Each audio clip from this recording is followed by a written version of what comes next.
Hello, everybody. Welcome to Wife with a Purpose. I am Ayla, Wife with a Purpose. Thank you for joining me on this Saturday.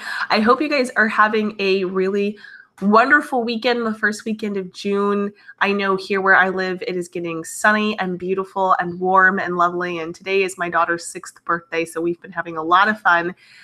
But there has been also a lot of online kind of drama, some interesting things going on. So I wanted to hop on today. I thought today I really needed to address some of these things that are going on. So I'll wait a little bit here to really get going because this is going to mostly be an interactive thing with the chat. And I apologize also for my voice. I will be sniffling and coughing a bit. I just have a very mild cold. It's funny, I haven't gotten extremely sick this cold and flu season, but I have had several minor ones. As those of you who watch the channel have known, I lost my voice twice recently. So I will probably be switching the camera off to sniffle a bit and cough here and there. So I apologize for that. I also have my water bottle here. It is a water bottle, so I'm not vaping when I take a drink of water, just to let you know. I know that there's some confusion out there because the little vaping pins look very similar. So just to let you guys know. But anyways, yeah, so we have got a really juicy little bit of propaganda out of the New York Times today.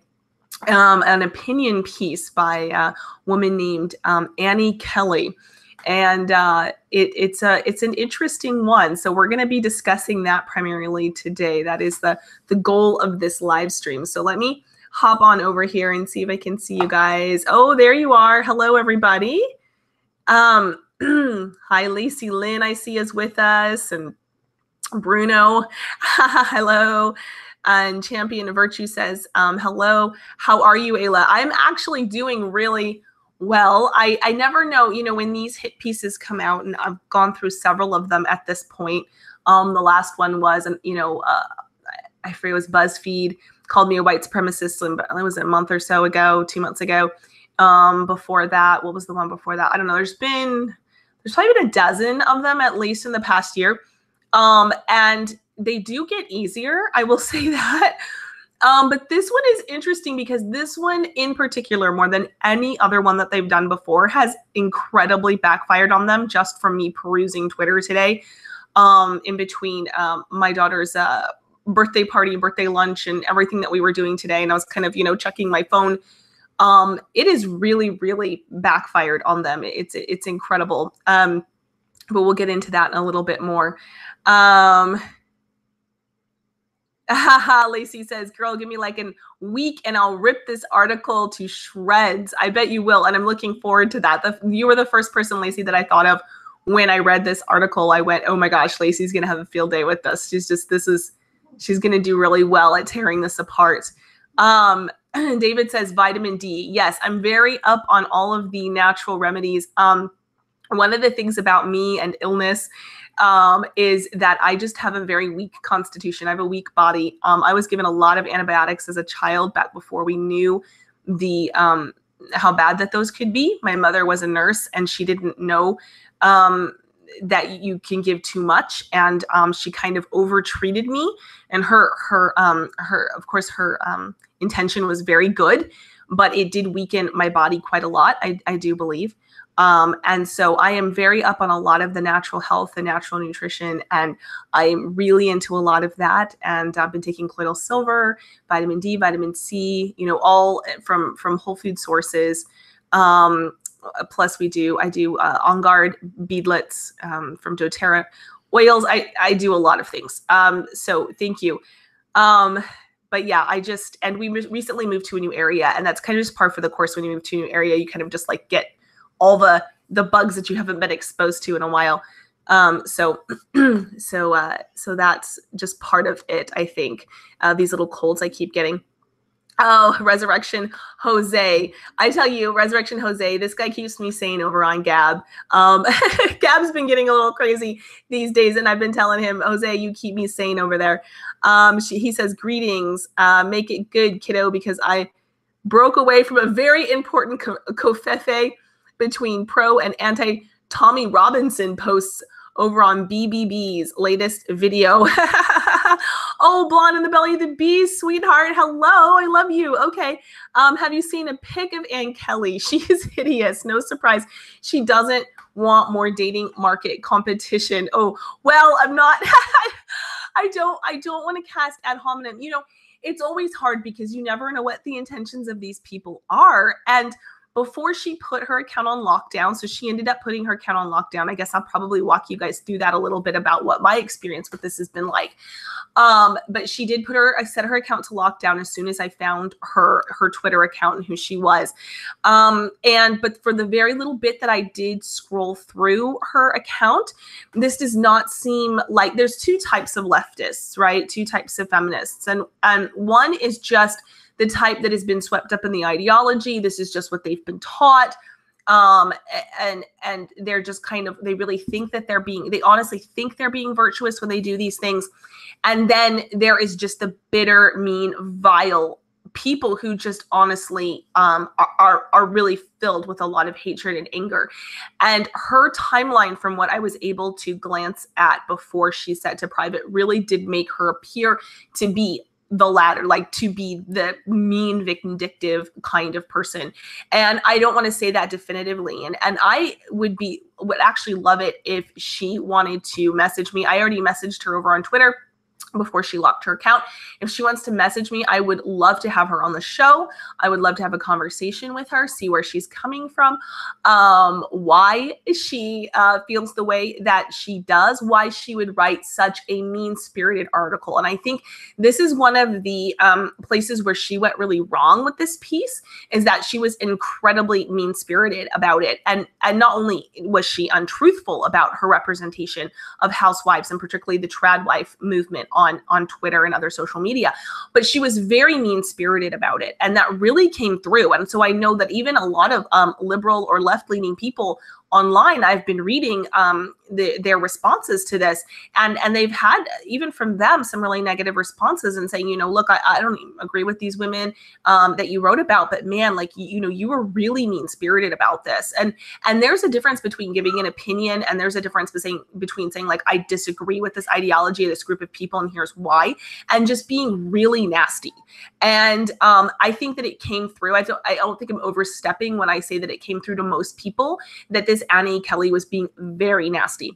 That having been said, I think according to her picture, what I got from it is that she seems to be quite young, at least in her 20s. I don't think that she's in her 30s. And so, you know, trying to keep that, she has a lot of growing and wisdom to do.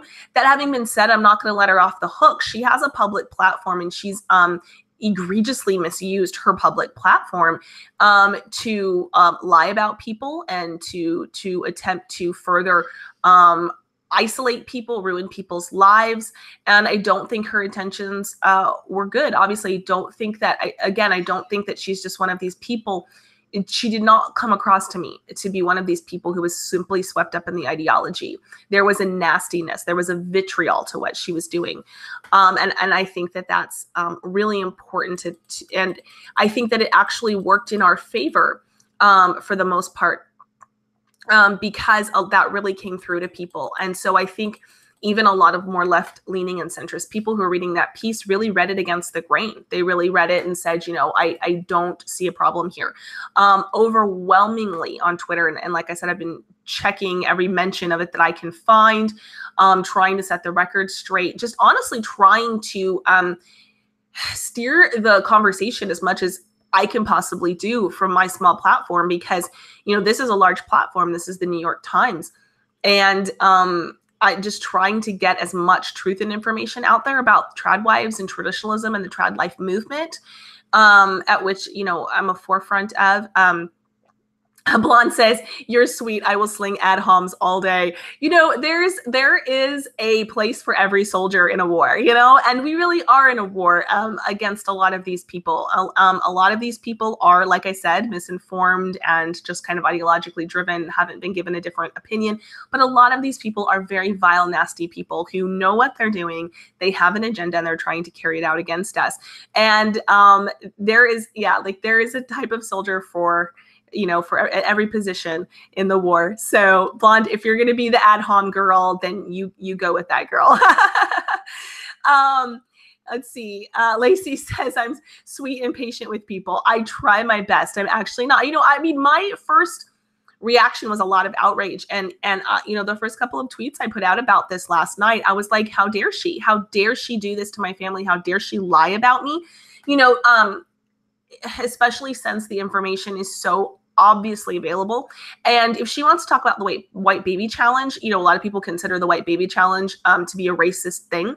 I don't, obviously, but if she wanted to talk about the white baby challenge, she could have done that in honest terms instead of calling me an open white supremacist when for years and years and years, I have categorically denied white supremacy in any form and distanced myself at every turn from white supremacy. I do not believe any race is superior to another in worth and value. And I think that we are all of equal worth and value before the eyes of God, but I don't think any two people are entirely equal.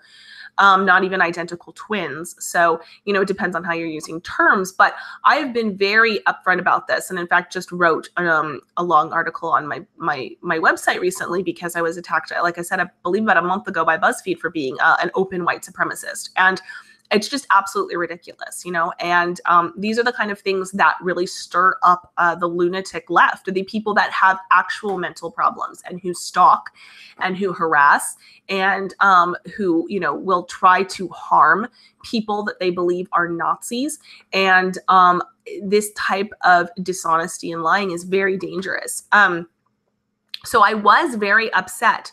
And then I got a wonderful email from a woman and then I got a couple other emails that were along the same line that said, be careful about your platform right now. Like if you're reacting in anger, that's what people are going to see, because people are going to be coming to you to see what you're about. And if they're just seeing anger, then they're going to miss the opportunity to hear our message.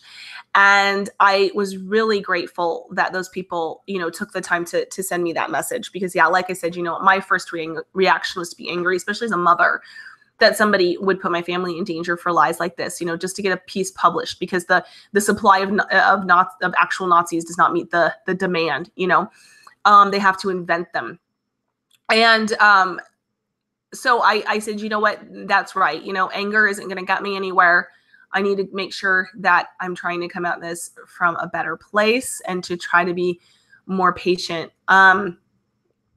Lacey says, and then there are people like me who get out the claws. Why do they go after you? And a girl, yeah. So blonde in the belly of the beast, you could be ad hom girl. Lacey will be claws, and I will be the attempted sweet and patient one.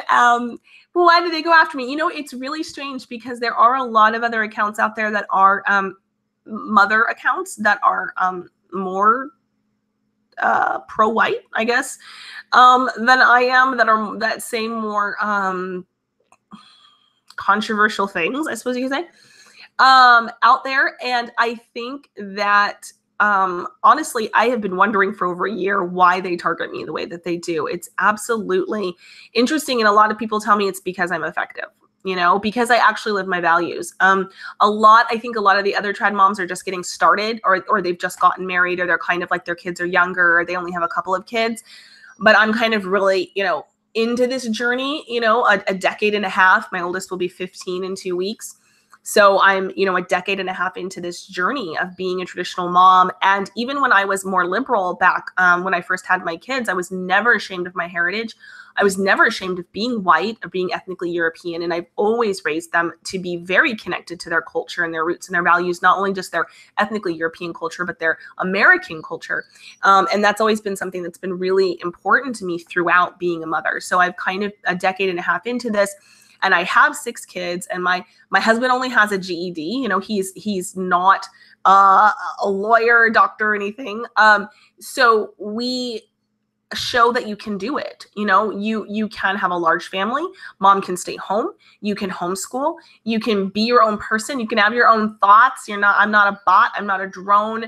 I think that really comes through, and that you can be a white person and you can be proud and you can be happy about your ancestry and your legacy. And you can be happy to pass those blue eyes and the blonde hair on to your children if that's what you choose to do. And it really angers them. It really does, you know, and I think that a lot of the anger comes from women, obviously, who are in their later 30s and 40s, who miss this opportunity because, you know, a man can, even at the age of 50 or even 60 or even 90, if he wanted to, can father a child, and can live a more traditional lifestyle if he's able to get a woman to do that. We women, you know, I saw a statistic, I read a statistic a couple of days ago. I think it's like 90% of our eggs are, you know, dead by the time we're 30. We have a very dated clock, and feminism has really screwed a lot of women over. Obviously, I talk about this a lot on my channel. This was probably the primary reason for me starting my channel. As I've said, I lived in Northern California among a lot of women that had gone through the feminist movement in the 70s and 80s, particularly, who were, you know, 10 and 20 years older than me. They'd had either their first child in, you know, maybe the ages of 41 or 42, or they didn't have children at all. And they would see me, and they would see, as I was having more and more children and moving towards having a large family, they would come to me with tears in their eyes and say, I wish somebody had told me how wonderful it is. You know, I had one child at 41 and now I can't have any more, or I had two children, but at, you know, 41 and 44, but I'd have a dozen if I could, and now I can't.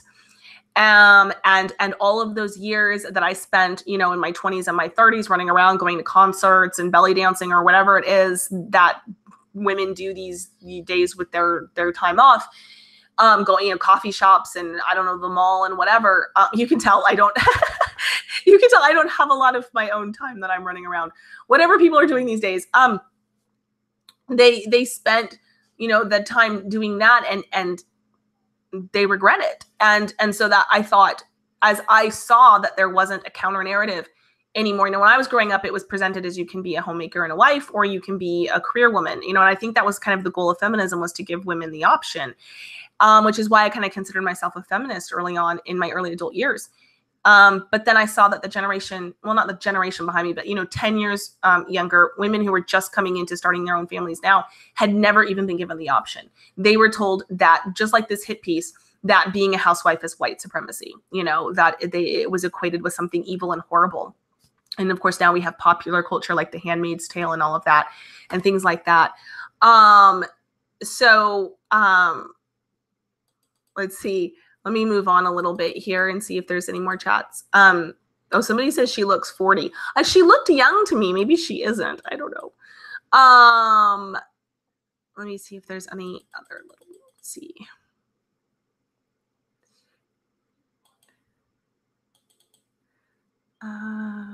Yes, Tyler D also points out that equality is decreased to a much greater extent than previously known. And that's very, very true. And, you know, I'm a big pro-life person, and you know, I absolutely adore people with Down syndrome, but it is really difficult. And if you do wait, you know, your chances of having a child with Down syndrome or something worse, something, a condition incompatible with life or incompatible with any kind of quality of life, is greatly exacerbated as you get older, particularly as you get over 30 and 35. And we're really, you know, I can't remember the exact statistics, but, you know, it's like one in your chances of having, you know, some of these chromosome abnormalities when you're in your 20s is like, you know, 1 in several thousand.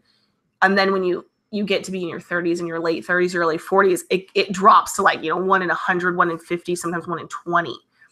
And again, I believe personally that people with Down syndrome are precious angels sent from God. However, that doesn't mean that you want to wait that late and only have a person, you know, only have a child with Down syndrome and or struggle with that. And then, of course, children with Down syndrome pass away they tend to in their young adulthood.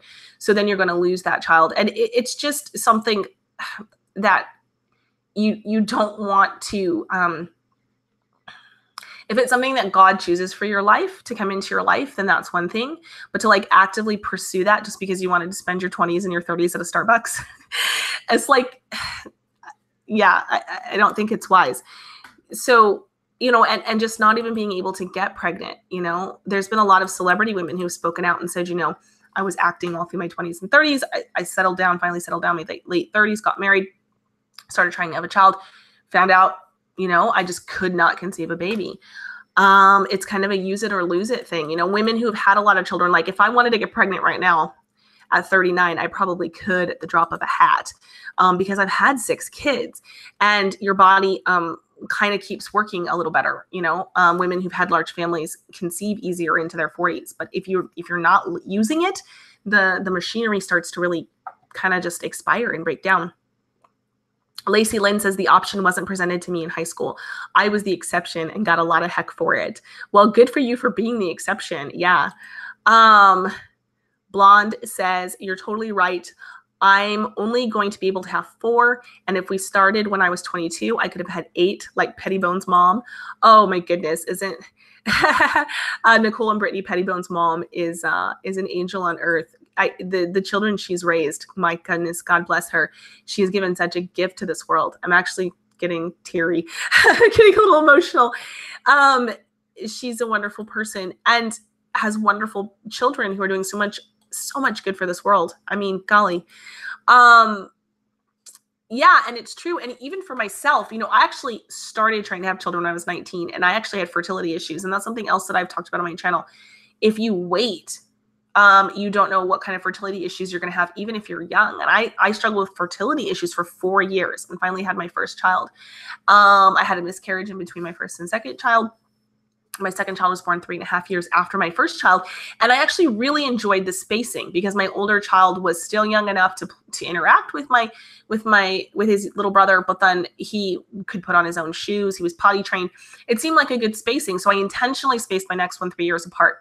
And then I started getting a little bit closer after that, just as I kind of, you know, got a little better at momming, I guess, you know, and wasn't as worried about the spacing.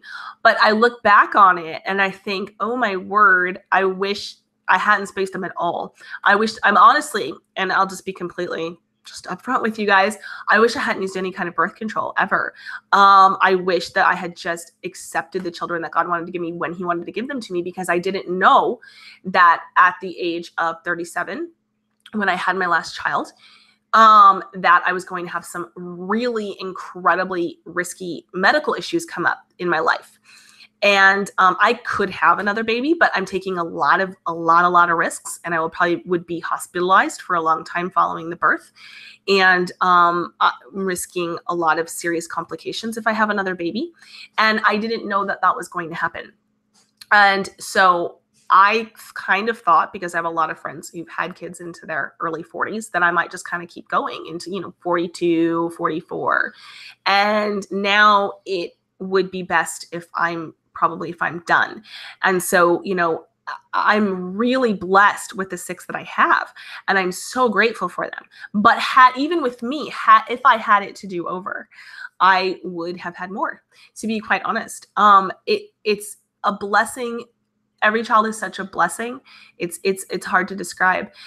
But take heart. I do know a family that had a couple of sets of twins in their 30s. So they got 6 kids in a short order of time. So that could happen to you. Pray. Somebody says, oh, sorry. The chat is kind of funny. Okay.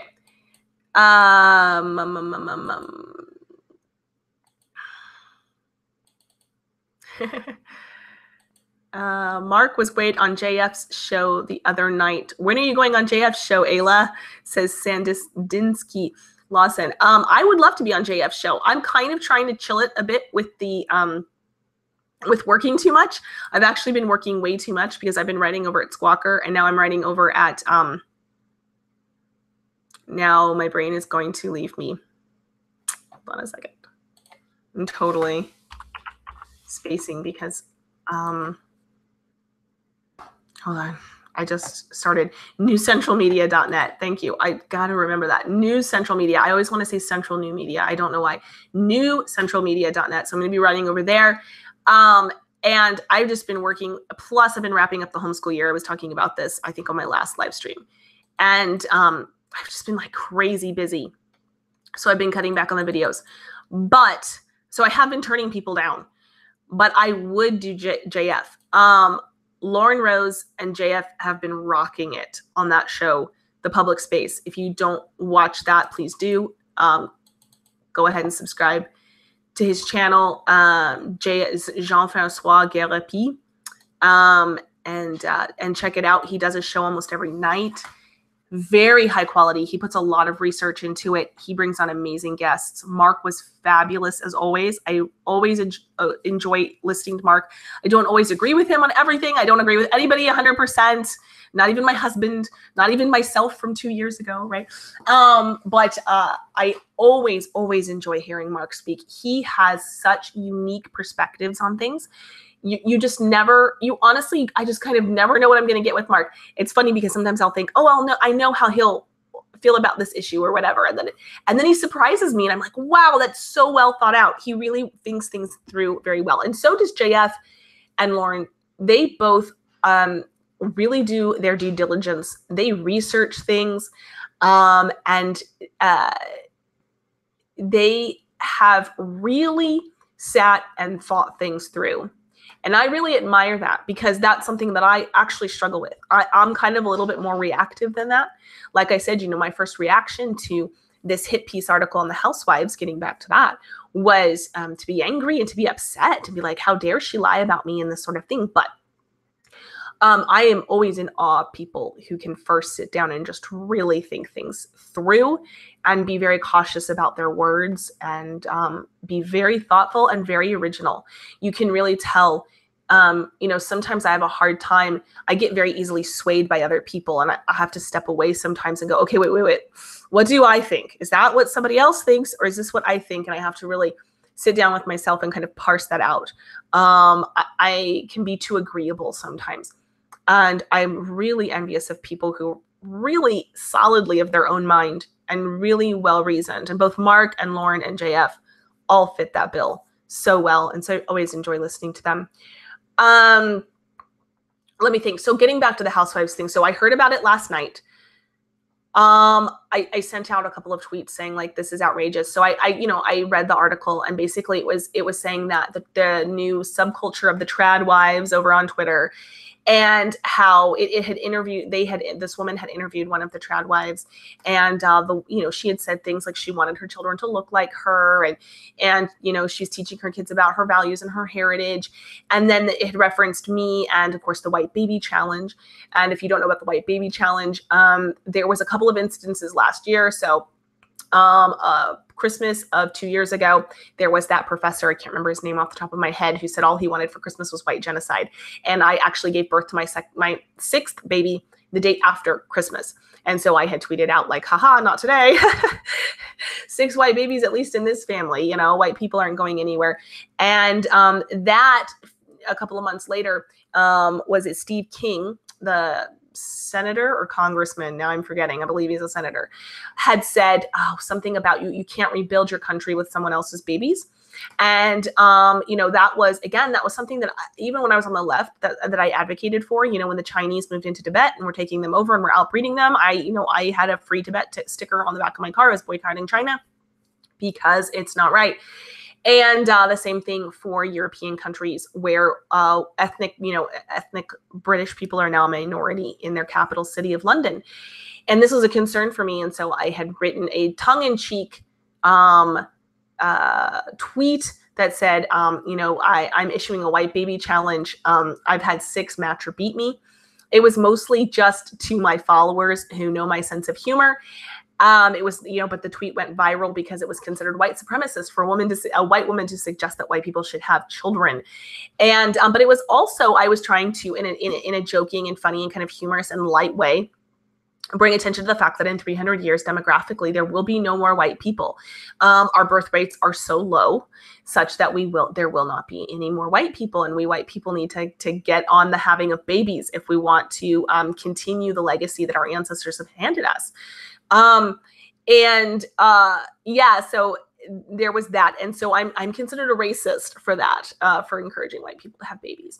And the white baby challenge, of course, was not literal. I was giving no prizes, out, but it's very funny because they're just not because of the challenge in particular, but because of my work in general, here at my YouTube channel and over on Twitter and Gab and other places. I've had, probably, like I've said, anywhere between 100 to 150 people at this point who have told me we're having our third baby or we're having a baby. I didn't think I wanted to have a baby. I'm having a baby now. I'm getting pregnant. I'm trying to get pregnant. People who've had babies, people who've gotten married and had babies. And because of my influence, and they've written me time and time again and said, thank you for what you do. I didn't think this was the life I wanted. Now it's the life I have. And I am so happy. I just didn't even know this kind of happiness existed. I'm absolutely thrilled. So there are actually babies being born because of not specifically the White Baby Challenge, although I do jokingly talk about it in those terms, but because of my ministry in general, Wife with a Purpose Ministries, and everything that I do associated with that. So I'm really happy about that. And I think that it's a good thing. And, there have been people, I had a Native American woman once contact me, and she said, I want to know about this, White Baby Challenge thing. And I kind of explained it to her. And then she said, well, my people have had, a lot of trouble too, as far as, being wiped out by disease and war and other things.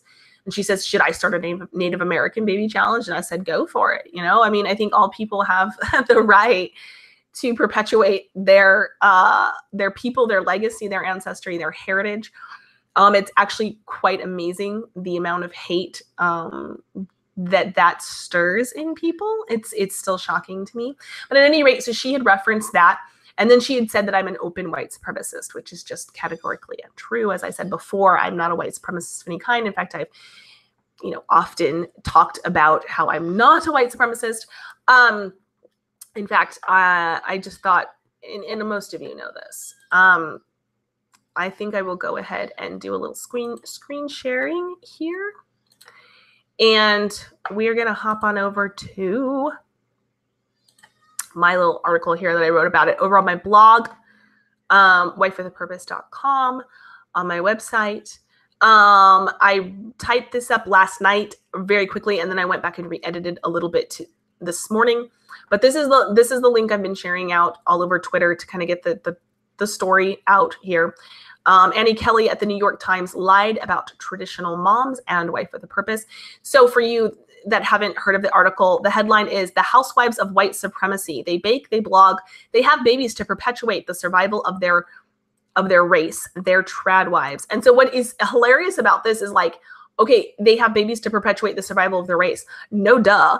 Like, every life form on Earth does that.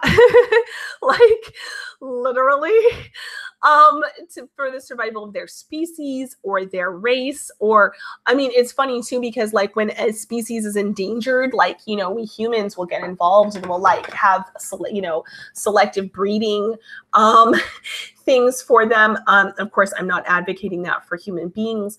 But we try to save the white rhino or the spotted owl or whatever it is. And that's the biological imperative, right? The number one biological imperative of every life form on the planet is survival of self and survival of species. And so it's really funny, but that when white people do it, it's white supremacy. So I said Annie Kelly at the New York Times has lied about me and claimed that I'm a Nazi as well as a white supremacist, and I won't link her article here. I don't want to give her more clicks than she's getting. These journalists are fake news who, as Jesse Lee Peterson says, are children of the lie, and they desperately need Christ.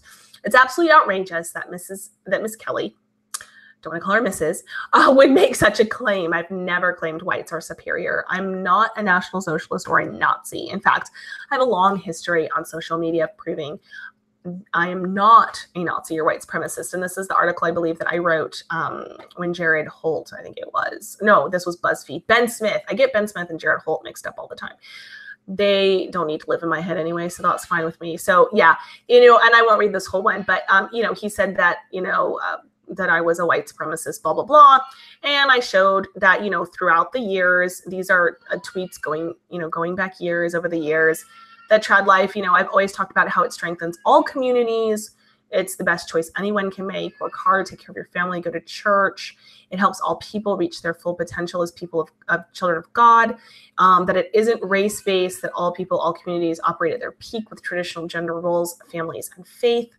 That every race has a culture and heritage, and everyone is special.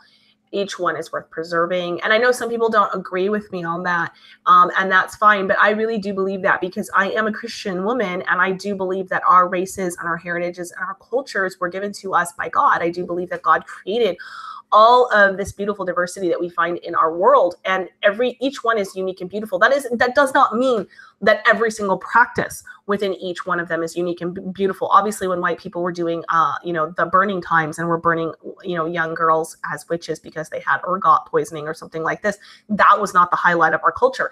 When the Aztecs were sacrificing thousands of people a day to their sun god, excuse me, that was not the highlight of their culture.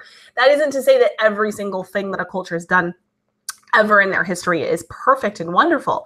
But overall, most cultures were, in general terms, were given by God. That isn't to say that you won't have an isolated tribe, maybe, that is worshiping something very satanic, just like in Sodom and Gomorrah, and they have fallen and they have just fallen into evil. That's not the same thing. So, take Africa, for example. So, you might have a tribe over in Africa that is really worshiping some kind of satanic, demonic force. It's really taken over this tribe in a particular area.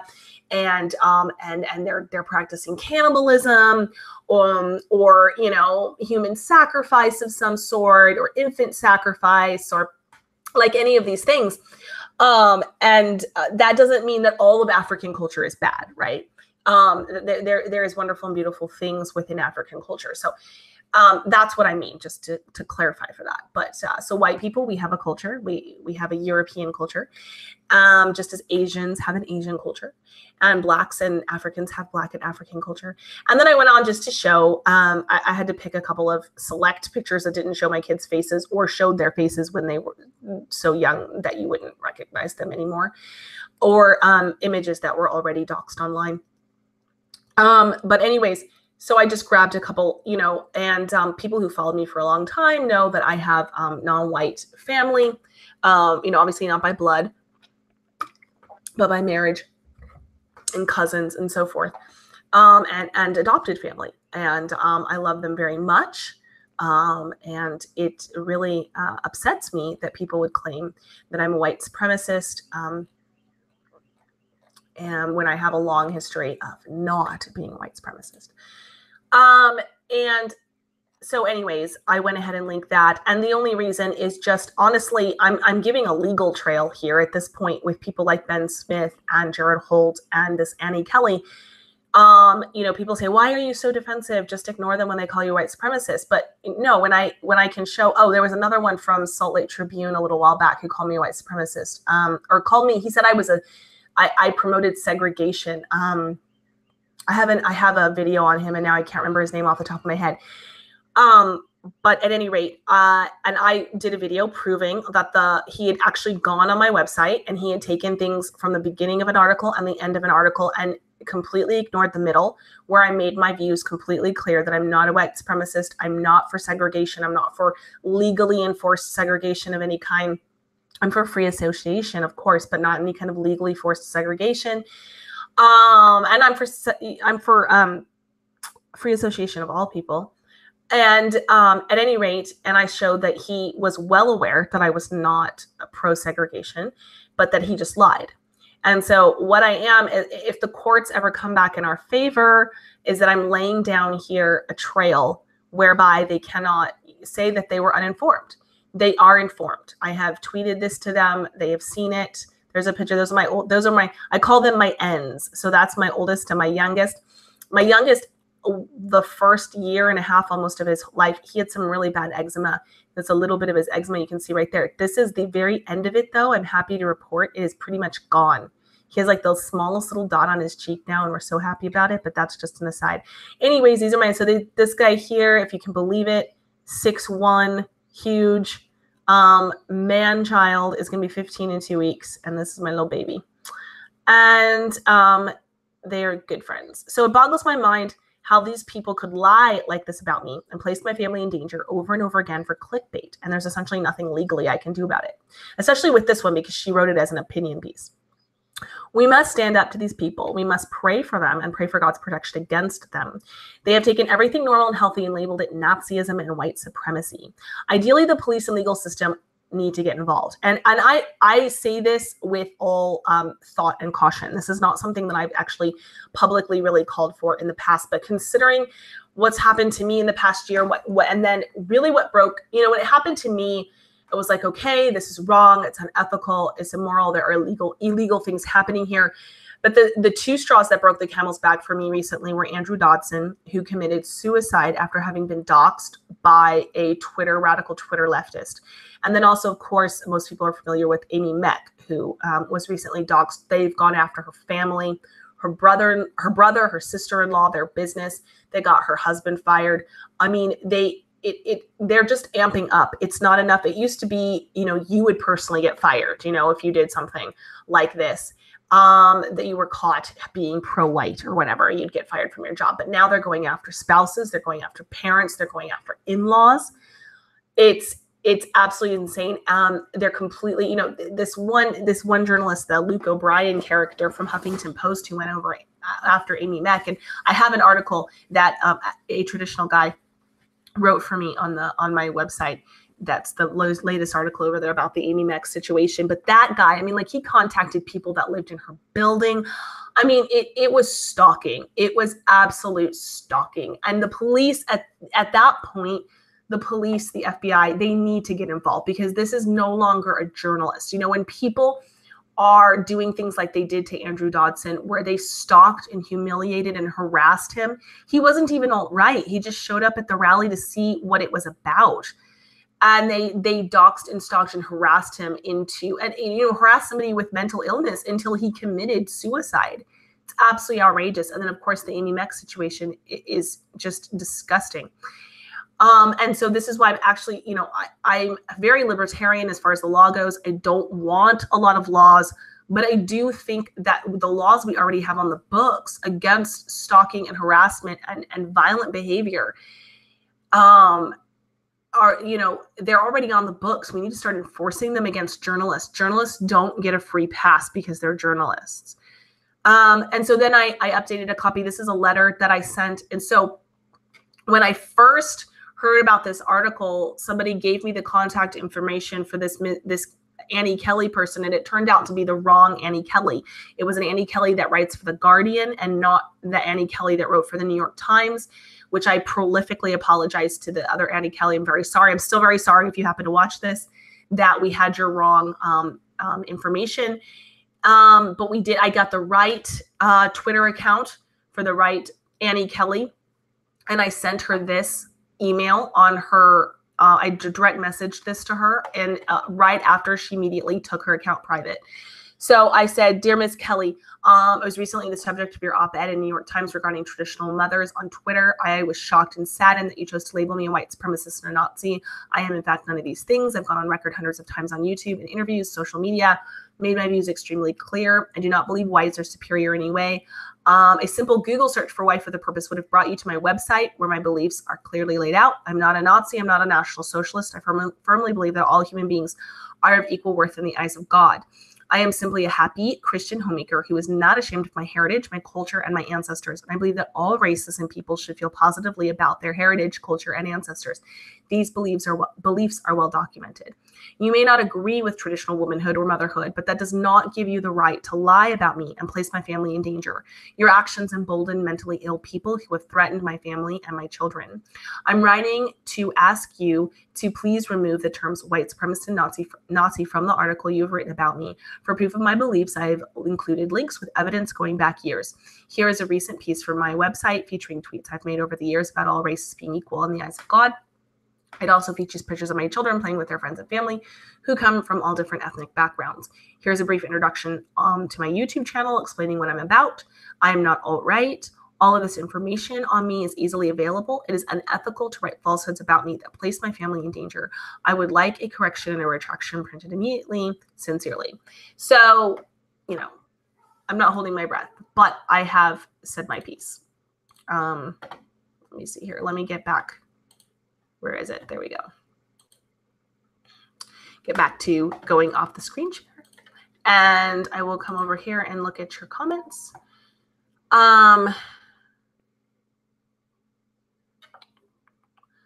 I'll just scroll through here and see if I see any ones that I want to address.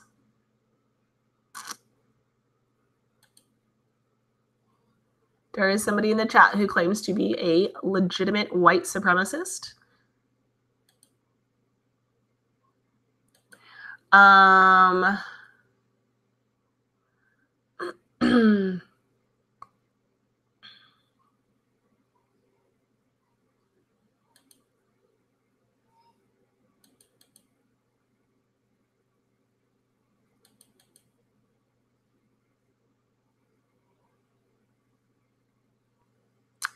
Civil libertarianism leads to exactly what we have now. It's a mistake. I agree. I will often make comments that I'm too libertarian for this or that.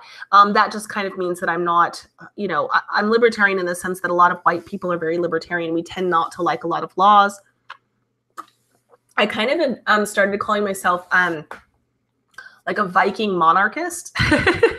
Here's a term I'm playing around with. I'll just throw this out here.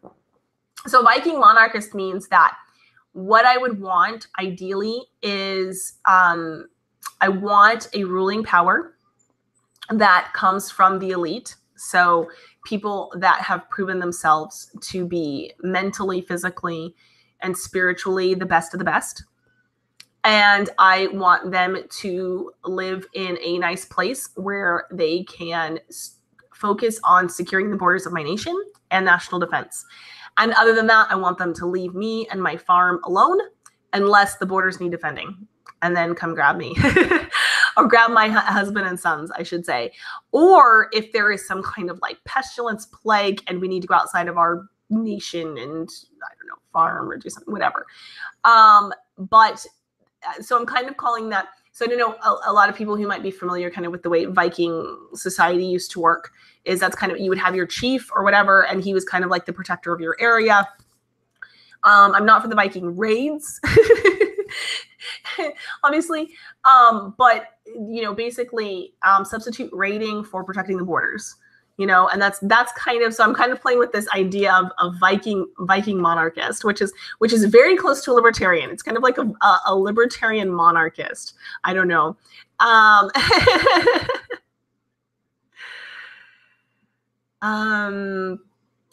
Let me see here. Clayton Muirhead says, they doxed me again and someone showed up at my door wanting to fight. Holy schmoly, Clayton.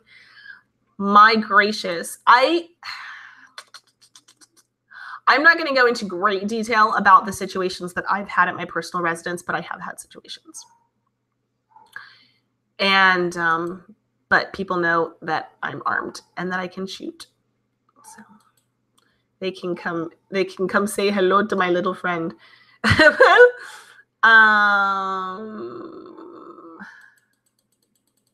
me see. Oh, it looks like we have some super chats. Super chats. Where's my super chats? I am so bad at scrolling on this chat thing. It like jumps all around. I don't know if it's my computer or what. Phoenix Fire 108, $5. Thank you so much. I think it necessary. That sounds very British. I think it's necessary to build a narrative that counters the claim that white nationalism is the same as white supremacy. This needs to be dismantled 100%. Amen, amen, amen. Yes, I completely agree.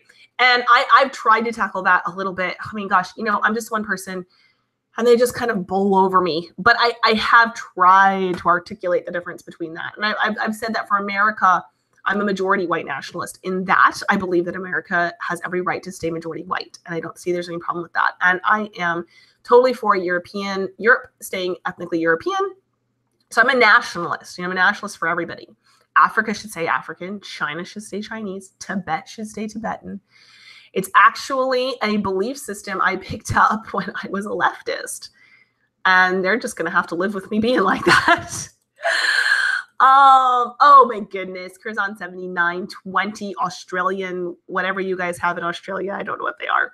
Aussie bucks. Ayla will always support and defend you. Keep up the work. Thank you, sweetie. That's so nice of you. You guys are I have the nicest friends. You guys are awesome. Okay. And then we have another one. Yay. Zach Morning. $10. You're a saint, Ayla, for putting yourself out there to be criticized like this, considering the mentality of the left, God bless you. I am far from a saint. Far from a saint. But thank you for the compliment. I do appreciate it. I do. But oh my goodness. No saint that I didn't choose this path. I really didn't. It's so funny just getting into a little spiritual side. It's so funny. I was kind of a liberal and a feminist back when those meant different things 15 years ago. But I was a liberal and a feminist. I kind of came through the public school system, went to very liberal school, as most of you know, got a graduate degree in a women's spirituality, which was a women's studies field. And, I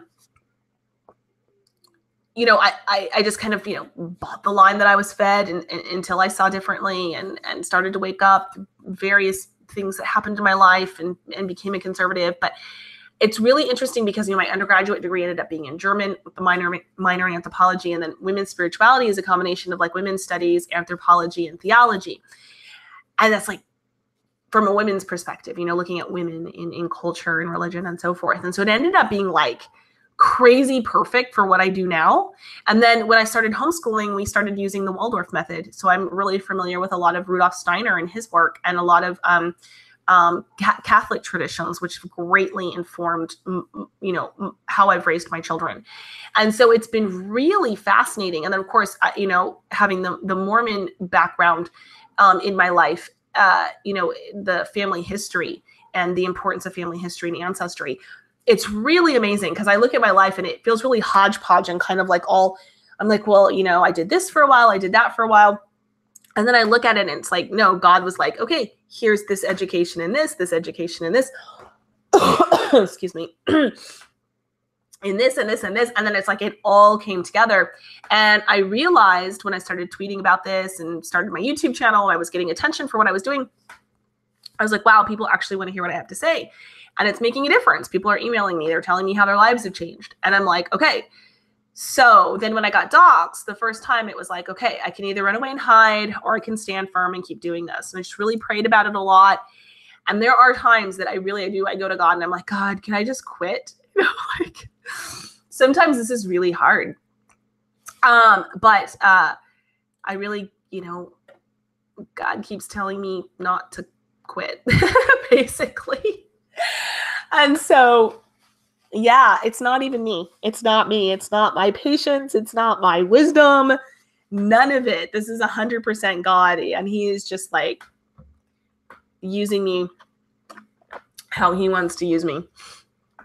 And that's just, that's just what it's been in my life. So I am no saint. Not at all. Let's see. I think we have another super chat. Where did you go? Okay. D Veal Vrat says, just stay cool. Relax. Don't do it.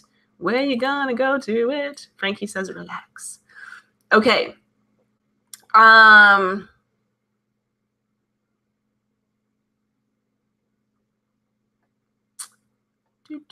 Let's see. I'm always trying to parse out, like, you guys are having conversations in the chat and then sometimes arguments. So then sometimes things are directed at me.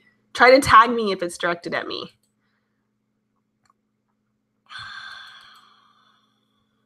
Celtic Catholic monarchism, says Patty McGill.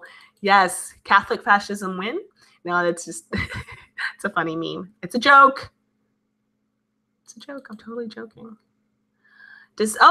Phoenix Fire 108, dismantling that claim should be discussed offline so as not to telegraph the counter. Would you consider conferences if they were organized properly? Yeah, we could do that. Conferences would be good. That's actually a really good idea.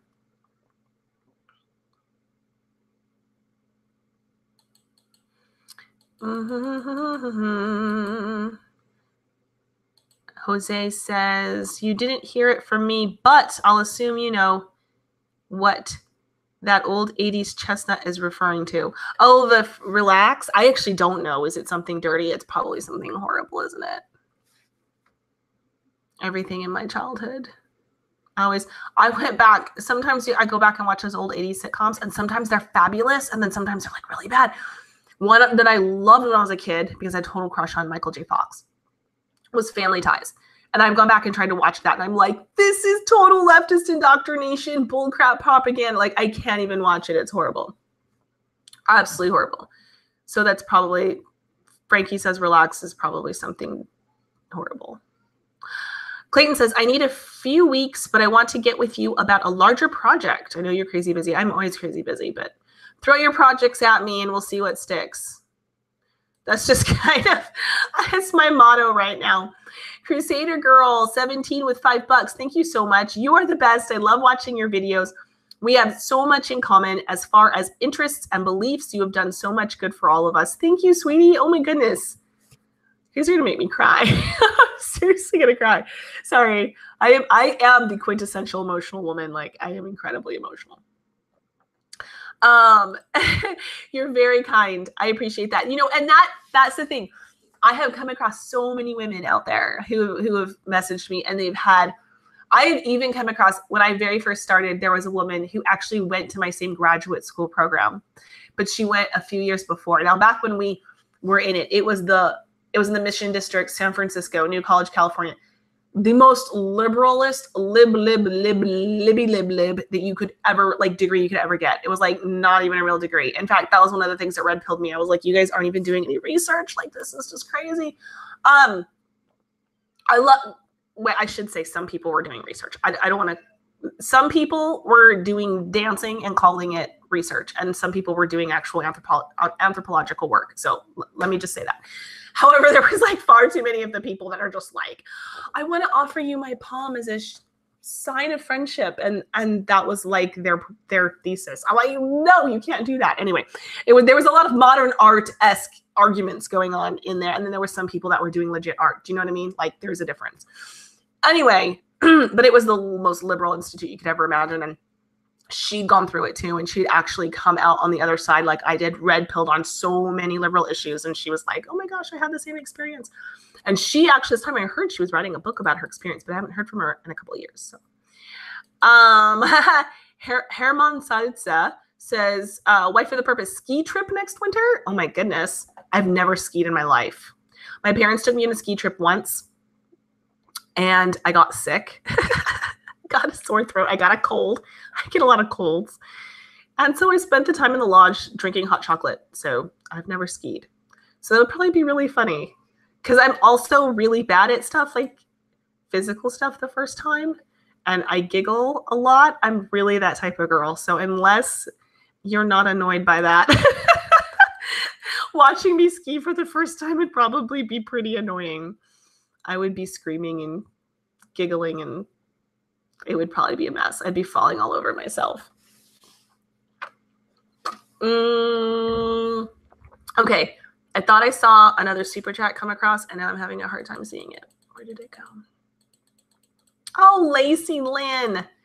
You guys are such darlings. Oh, my word. $10 from Lacey. God is using you. He used you to help me. I'm going to cry. I know that for sure. My life is different because you're my friend. And it inspired me. And my faith and tradition, don't lose hope ever. I love you.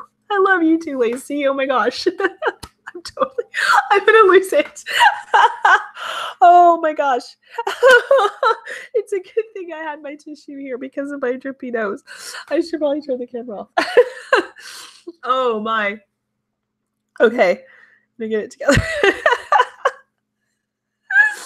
You guys are so sweet. Same to you, Lacey. I love you. I love your content. I love your aesthetic. I love pearl nationalism. I'm all about it. And you've inspired me a lot too. And you girls, you trad wives. So let's talk about you trad wives that this article tried to demean and call you white supremacists and Nazis and everything. You girls inspire me because, you know, I'm not the perfect mom, and I'm not the perfect wife. Far from it. I am still learning on this channel and my Twitter and everything. I'm just trying to share with you guys my journey and as I'm learning. And you guys have really been some really great Titus 2 women to me, even though a lot of you are younger than me. You've been very inspirational to me. And, you know, there's been times, you know, when it's rough, you know, as a mom, just as a mom, like not even with my ministry and everything, but just as a mom. And I'll just be feeling grumpy, or I'll just be feeling like my house is a mess, and my kids are being naughty, and whatever's going on. And you know, I'll get on Twitter and I'll see something you girls are posting and talking about, and I'll remember how blessed I am to be a wife and a mom. Sorry. So you girls really inspire me too, especially you, Lacey. Pearl nationalism is very inspiring, and the aesthetic matters. You know, I know people give you so much crap for your aesthetic, and they give me that crap too. And this article really attacked us for our aesthetic as well, for being modest, for dressing modestly, for dressing in more old-fashioned clothing, or for you know, using more old-fashioned ways of doing things. And you know, aesthetics matter, beauty matters. It makes you feel good about what you're doing. You know, there's a reason that feminism, and that ugly kind of feminism, that fat, bald-headed, flipping the middle finger feminism, doesn't feel good. It doesn't look good, and it doesn't feel good. There's philosophical and intellectual reasons behind it, but there's also aesthetic reasons. Aesthetics matter. When you have a clean, organized space, when you feel warmth and comfort in your home. You know, when people are buying a home, I've had friends ask me, you know, oh, what do you recommend for, you know, first time home and whatever? I said, something that makes you feel warm and cozy. Something that, like, when you're driving in, you see that home, you know, after you've been shopping or at work or whatever, and you drive into this home, and the, you know, the porch light is on, and you get that good feeling, you know, that warm, almost a nostalgic feeling. And there's a beauty and aesthetic that goes along with being a mom that makes things so much more wonderful. And our grandmothers and our great grandmothers knew that. That's why there's pearl nationalism. You know, that's why they wore pearls when they were vacuuming, not because there was some kind of intellectual value in wearing pearls while you're vacuuming.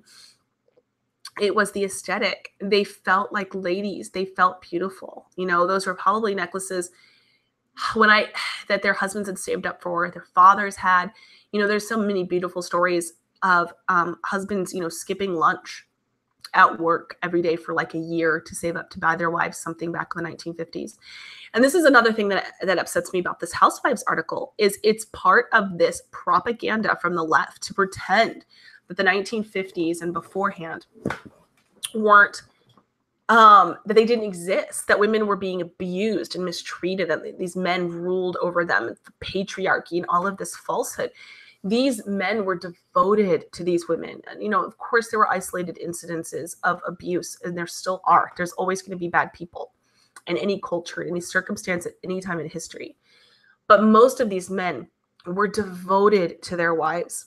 And there's amazing stories. If you go back and go to the thrift shop, you know, and get these old books and stories. A good place to find some of them is those old Christmas books that have a collection of Christmas stories, you know, and finding out, you know, that you know, that a wife got a pearl necklace, you know, she'd seen it maybe in March in the dime store window, and seen this, you know, but it was so expensive and extravagant back then. But like her husband, maybe she thought he was going to the bar every Thursday night with his friends, but he was actually working a second job to buy her that necklace. And there's so many stories like that. And it's true that those were actually, for most people, very good times.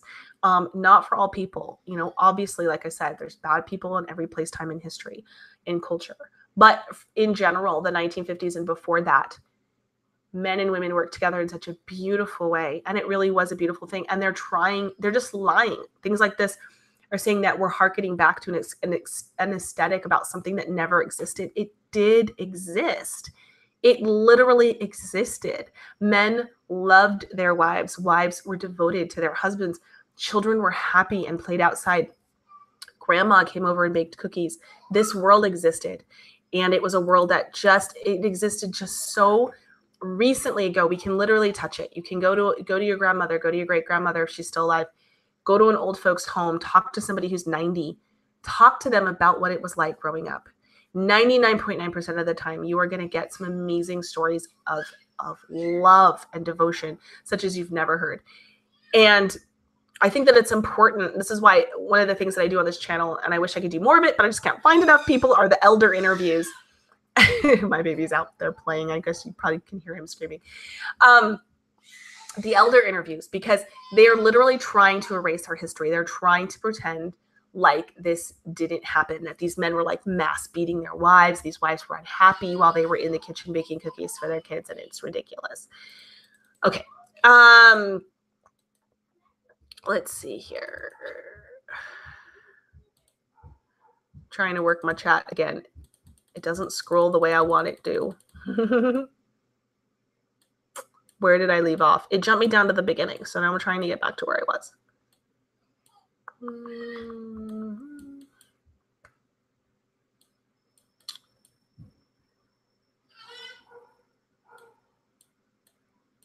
Clayton says that I'm awesome. It is what it is. That is one of my favorite sayings. You know, my husband will say something like, oh man, you know, like I've got to work an extra day. I'll be home late. I'm like, it is what it is. You know, it just is. Like, don't fight it. It is what it is. Just go with it. Just go with it.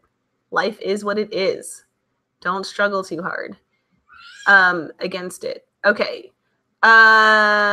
Resurrection Jose says, I'm stating the obvious, but just rip a page for, oh, dang it. See, now my chat jumped me again. Why does it jump me? I was in the middle of reading that. Now I don't know where to, okay, hold on. Sorry. Can't work my chat. Okay, so Jose says, I'm stating the obvious, but just rip a page from Dr. Bill Warner's playbook and state right out, yes, I'm a racist and a bigot. Let's get that out of the way. I don't know. You know, back when I was doing this earlier, I would make jokes.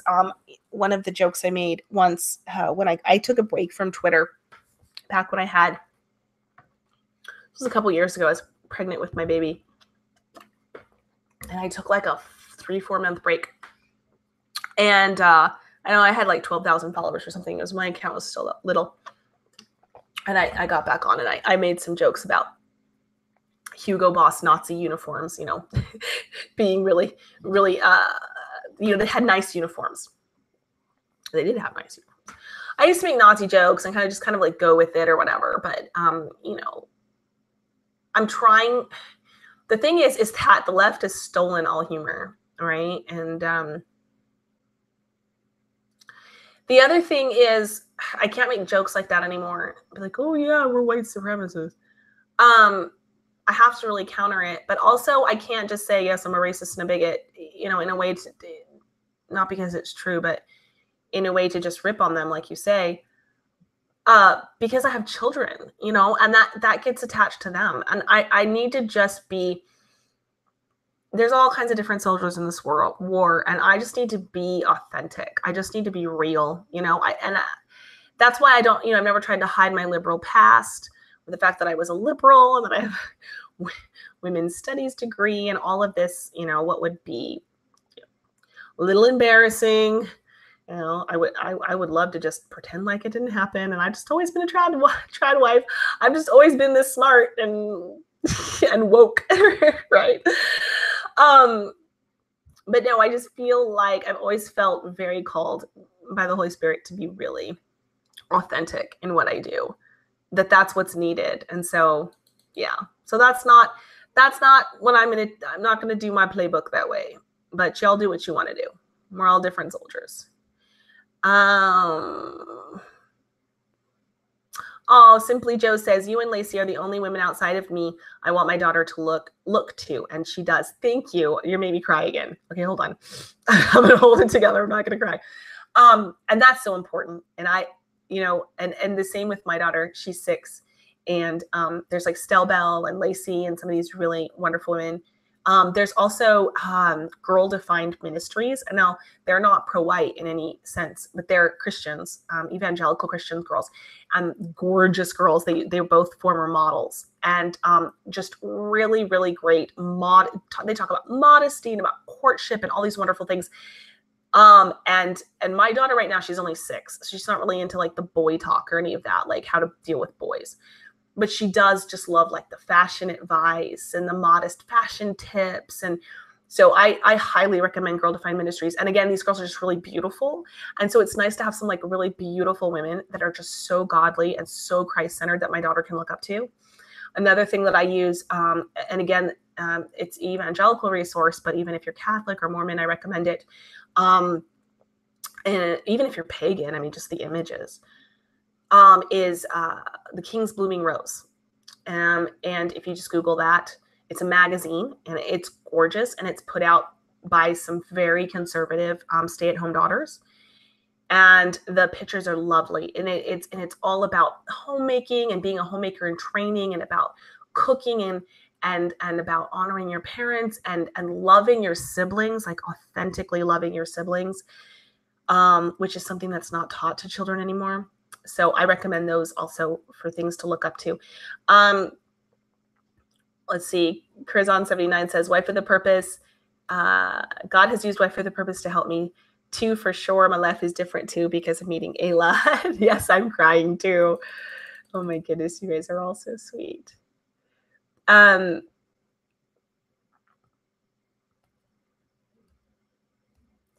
let's see here. Alan Ozzy says hello. Hello. Yeah, somebody says use Israel as a guide. Ask Annie Kelly if Israel has Nazi wives. And I thought that too, especially when she said they have white babies to perpetuate their race or whatever. And I'm like Jewish people will like expressly say that. And they should. I mean, oh my gosh, like if you're a Jewish person, you'd want your race to continue. Like that's why like there's the stereotype of the Jewish mom, you know, like you got a nice Jewish girl. Have you found a nice Jewish girl? You know, or the, you know, have you married a doctor? Is he a doctor? I have a wonderful Jew accent, by the way. And I can just, no, you guys know that I love to do accents. But my Jew accent is probably, it's one of my favorites. It's one of my favorites. It's one of my husband's favorites because sometimes I will just tell him, darling, you really need to do this. It's good for you. Do you not have the money? Because if you don't have the money to do this now, I'm really concerned about you as a person. I like to joke about it. My family loves my accents. I do them mostly for my family. I started out doing them for my parents, and they loved it. Like, you know, parties and work parties or whatever. They would like take me and be like, "Do your Irish accent," or something like this. But and now I do them for my kids, and it's fun. And my oldest is trying to do accents too. He's got a pretty good British one going. But yeah, it's true. Like the Jewish moms will be like, hey, you know, when am I going to get some grandchildren? You going to marry a nice doctor? You know, he's a good Jewish boy. He's a good Jewish boy, right? So like, why do people say that? He's a good white boy. Marry a good white doctor. I want some white grandbabies. There's literally no difference, right? I mean, in Black people, Latina, they'll all say that. But like white people can't say it. It's Nazi. 1950s is a straw man argument. No woman was oppressed in the 50s, says Lacey. I totally told my husband I was going to do a quick chat. He knows better. He knows I can't stop once I'm talking to you guys. Clayton says, I am fairly certain those articles are all part of a larger organized attack on the right-wing conservative social media people. I agree, because it came on the heels of the Amy Meck thing and then after Andrew Dodson, and I just don't think it's a coincidence. I completely agree. It's not a coincidence. Oh, Bruno says my grandma in the 50s had a little gang of women playing cards. Oh my gosh. My grandmother still plays canasta with her friends. She lives in a home, kind of in one of those independent homes where she has like her own apartment, but they come in and help her.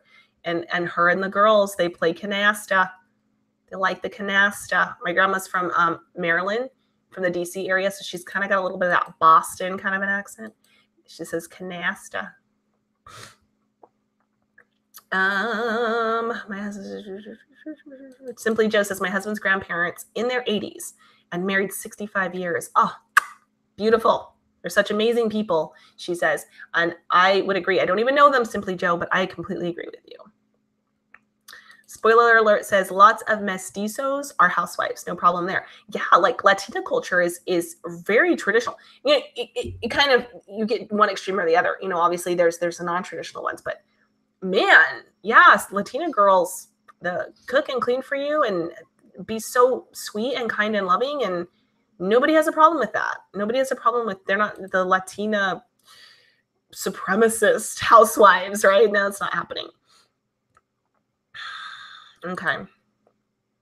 Thank you for my moderators. I don't know what's going on in the chat, you know, so much. I'm just kind of like trying to glance through, but it looks like there's been a little bit of trouble here and there, and I got some mods on it. So I thank you guys, all you wrenched up people. Okay, I've got some super chats. Let me make sure I get to these. I don't want to miss. I'm sorry if I've missed your comment. I apologize. This chat, it just keeps like, it refreshes itself and it pops up and stuff. I'm like, it won't let me scroll at my leisure.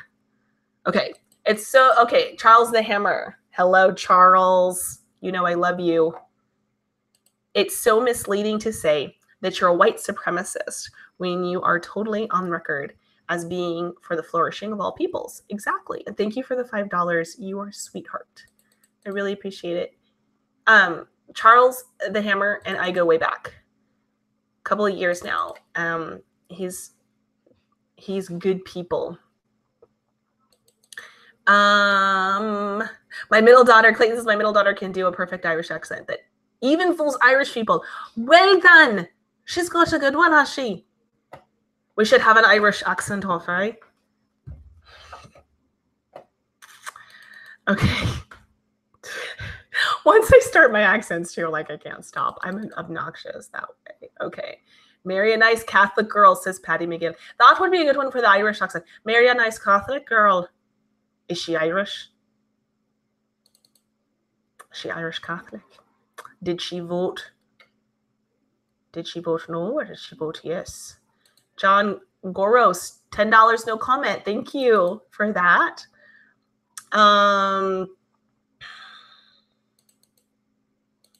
Oh, the Church of Terra Sanctoria. White supremacy is a fact. Just ask the UN Development Program's Human Development Index. 14 of the top 16 countries are white. I suppose if we're using that as a measuring stick. It depends on what you're using as a measuring stick. Because if you use, if you use developed human development, then white people are going to do very well there. And so are Asians. If you're using IQ, Asians and Ashkenazi Jews are going to do very well. If you're using the measuring stick of rhythm, you know, and I would even say a lot of artistic flair and musical abilities, you're going to get different people, you know, different groups in general. We all have strengths and weaknesses as individuals and as groups. Ayla, we save the Constitution when we remember our heritage with the aid of the scriptures of the lost tribes of Israel. Okay. I don't understand that one. Racist is a white person who doesn't hate other white people. That seems to be the current definition. Wow, Richard Dewey, thank you, $10. You're very important to our movement. Pro-white is not racism. Thank you for all you do. Thank you so much for your donation. I really appreciate it. And you have a really cute looking avatar there. You look very happy. Oh, darn it. My chat jumped me down to the bottom again. I'm trying not to miss you guys stuff.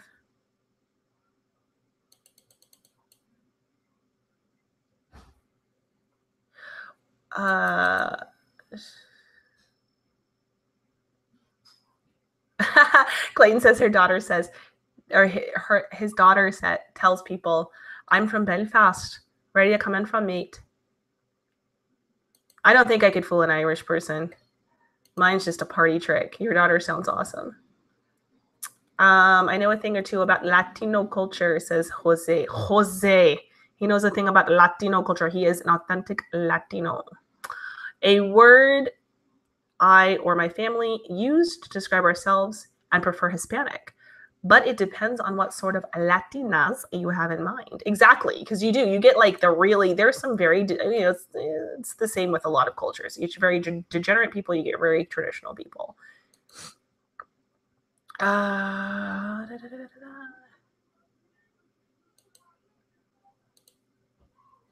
Whoa. Sorry, my chat jumped again. It looks like I've got a super chat. My kids have the movie up really loud. They're watching Matrix with the riff tracks. So I'm missing that for y'all. This is a great sacrifice. Just so you guys know. If you guys don't know what riff tracks is, check it out. It's awesome. RIFFTRAX. It's the best thing that ever happened in movies. On the heels of my last post, says Jose, for what it's worth, most Latinas in my neck of the woods have been imbibed with modern day feminist thought. Yeah, that's unfortunate. It happens to their community too. I've noticed that, first generation immigrants or people who, just came from South America tend to do a little better on the traditionalism. Second generation, it tends to fade a bit there, and they're very easily indoctrinated with the whole, whitey is your problem thing. Ayla, let's see. Isabel says, Ayla, I'd like to become more active in your chats. Do you have a video or a blog post with a description of what's appropriate and inappropriate in your comments? Wow, I've never even thought about doing that. I'm pretty cool. Like, I'm pretty libertarian minded about that sort of thing. Just like, let me think. Yeah, just like cool it with like, I want people to be able to express themselves, but like, really hostile ad hominem, especially like really blatant, like racist diatribes, obviously, using the N-word or like, attacking people for their race or whatever is obviously not going to be productive and can get my channel in a lot of trouble. So cool it with that. Try to be respectful. I don't mind debate, but try not to be too mean, I guess. I don't know. I'd have to think about that. I'll let you know if I have any other criteria. And D Beetle Eater Doug, $75 Canadian. Thank you so much. You are incredibly generous. I'm just surprised, just like amazed every time. As a Canadian, white, blue eye, blonde hair, I will be called racist. I want to fight Islam and have it banned, but I also want to stop all immigration and deport those who don't belong here. In your opinion, what is more important to my country? Oh, like out of those options, what's more important? Wow, I don't know, and I'd have a hard time speaking about Canada because I don't know a ton about it, about it. There's my Canadian accent, eh? Jordan B. Peterson, Faith Coley, Stephen Molyneux, Lauren Southern. We've got a lot of great Canadians, I'll say that much. I don't know a ton. I spent a summer up in British Columbia when I was 12. That's about all I know. So I would say ask Faith Goldie this question, but in my opinion, what's more important?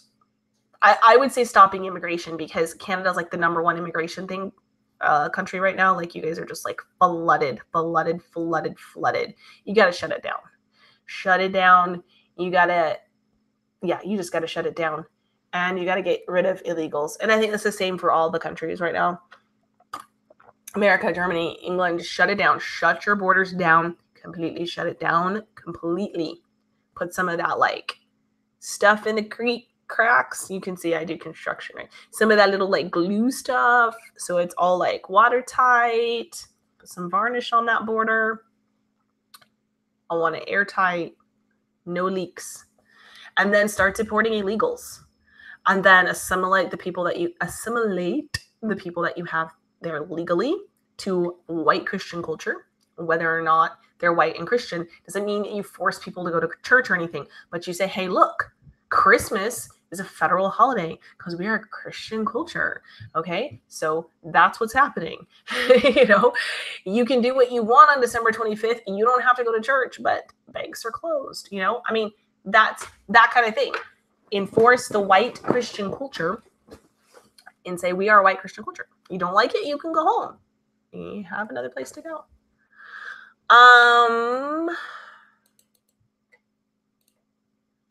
Okay.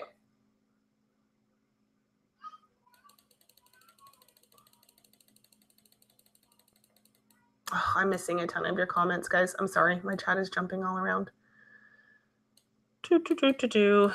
Okay. Jose, you might see it any moment, but I corrected a bit what I said in my next to last post. And two, the word Latino was never used among us white-skinned folks of Cuban descent. Well, that's interesting. Yeah, that's something I don't know anything about. But there's a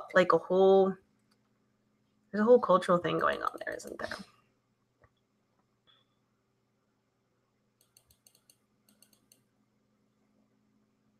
Lacey Lynn says, can I say women need to get back in the kitchen? Amen.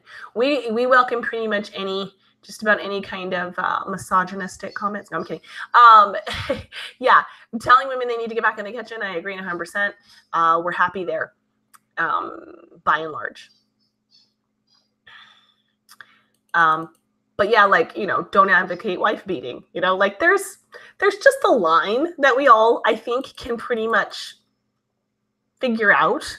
I think most normal people. Is Faith Goldie white, says MP. Of course, Faith Goldie is white.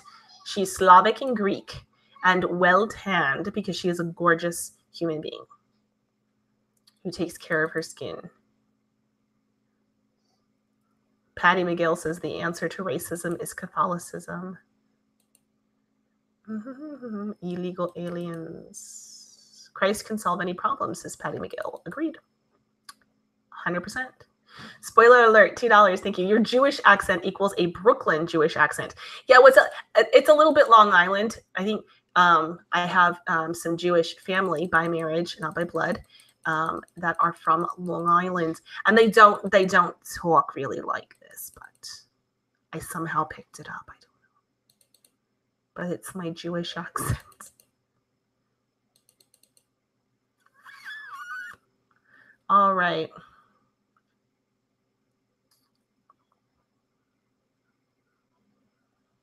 Oh, and I you know what? I didn't complete my thought on the borders thing. Close the borders, deport your illegals, assimilate the people you have there to white Christian culture, and incentivize your native population. That is the people that built your country, whether you're Germany, Canada, America, whatever, Australia. The people that actually created and built your country, incentivize them to, and incentivize your high IQ people to have babies. And that basically means, pretty much getting rid of welfare.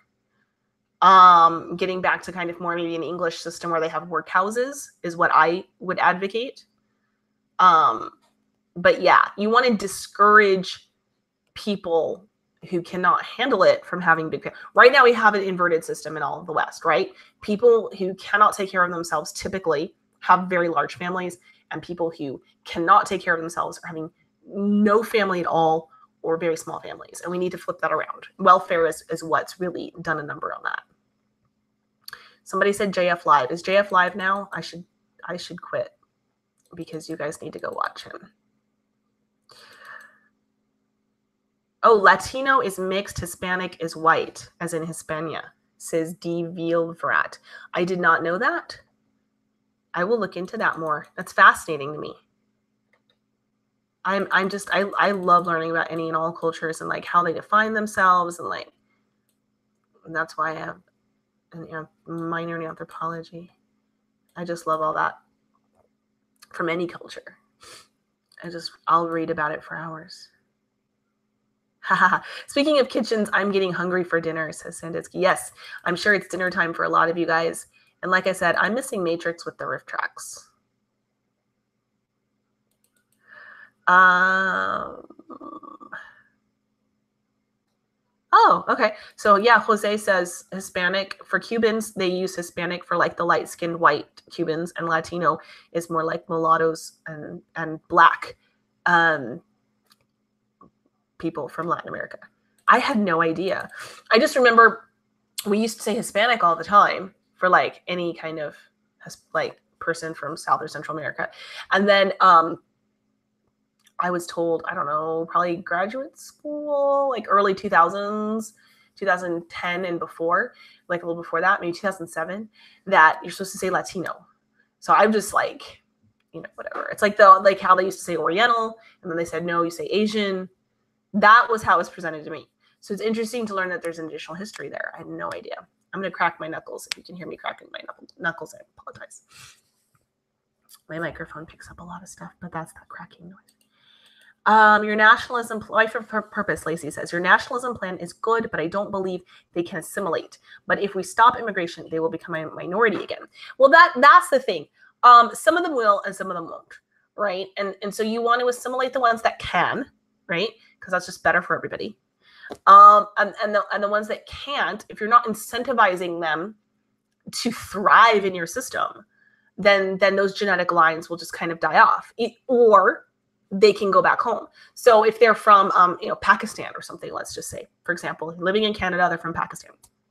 They can't assimilate as an assimilatable minority within a predominantly white Canada, then they have the option of going home. And you could even have a program whereby you give them money to go home. Like you buy their plane ticket, like the government can even pay for the ticket. Because obviously if they don't want to be there and they're struggling against your culture, then it's actually, you're not losing money by sending them back. You're probably gaining something, because that's just going to be a hardship if they absolutely refuse. They don't want to be Canadian. They don't want to be Canadian culture or American or German or whatever, it is. And I think that now for Europe, I think it's a little different than Canada, America, and Australia. There's some differences there because obviously Europe is the ethnic homeland of Germans or Brits or whatever. So they have a little bit more wiggle room, I think, personally, for as far as like kicking people out, just to be honest. But that's up to them. Like they would have to decide that as a people, and that because that is their ethnic homeland. And it's interesting to me because a lot of people on the left would say like, oh, when the Lakota Sioux like rose up against the white man and said, you're not going to take our land, and there were skirmishes or whatever, like go Indians, right? But then like, it's like if London was to rise up and say, no, Pakistanis, you're not going to take over England, then they'd be like racist, right? There's a double standard. When it's an ethnic homeland, I think there's more wiggle room. I think Canada, America, and Australia, we're going to have to do things a little different. And I actually, this is something that I say a lot. I like minorities. Like, honestly, I like having some minorities around. I enjoy having diversity of cultures nearby to me. Not too much. Obviously, there's a point at which it's too much. But like 10%, I think is actually really fun, right? And then, you could have like an Indian friend, you can have a Black friend, you can go get Japanese food, and you can enjoy a little bit of diversity without overwhelming and killing your own culture. I think that there's a balance there, and I think America used to do that balance really well. Here's another lie. Jesse Lee Peterson kind of talks about this all the time because he was born on a plantation in the South and the Jim Crow laws. And he talks about how it wasn't like people portray it. Blacks and whites work together, particularly the poor blacks and whites often work together. They get along very well. Phil from Duck Dynasty talks about this too. He picked cotton with blacks back when the South was still segregated. And I'm not saying going back to segregation, but I am saying that we are lied to. And as many of you know, I have a friend who's Black, and we've discussed quite often how Black nannies were something that was very popular, and especially among wealthy white people. Something like Gone with the Wind, but not a slave, but like an actual nanny. And that's where you get these terms like Uncle Ben and Aunt Jemima, because they became like part of the family. Those actually aren't racial slurs. They became part of the family. That's why a lot of Blacks took their, when they got freed from slavery, they took their master's names. Definitely there was cruelty that happened. Again, there's bad people in all cultures, all time periods. But there was a lot of love between a lot of those people too. A lot of those people were family to each other. And my friend has a grandmother who tended white children when she was a younger Black woman, and those white children attended her funeral when she died. Like, it was a very close relationship, right? So we're lied to about a lot of this, you know. And again, I'm not some pie in the sky rainbow nation, we're all going to get along.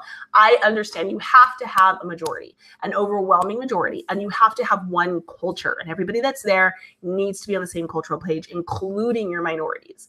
It's a very delicate thing that isn't easily summed up in just a few catchphrases. But that's in general how I feel about it. Let's see here.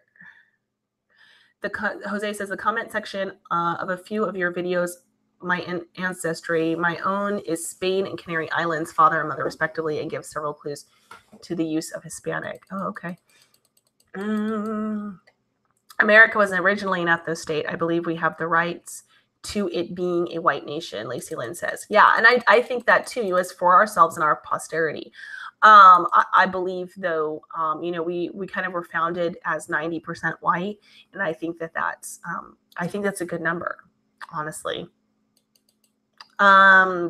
Life with a Purpose is correct. Blacks and whites in the South had a better relationship than people are told, but I am still for voluntary segregation. And I am also for voluntary segregation. I'm not for forced laws, but freedom of association, because, you know, again, American Renaissance talks about this a lot. If you look at churches where you have freedom of association, most churches will segregate based on race. You have the Korean Baptist Church, you have the Black Baptist Church, you have the White Baptist Church, you know, a lot of towns, right?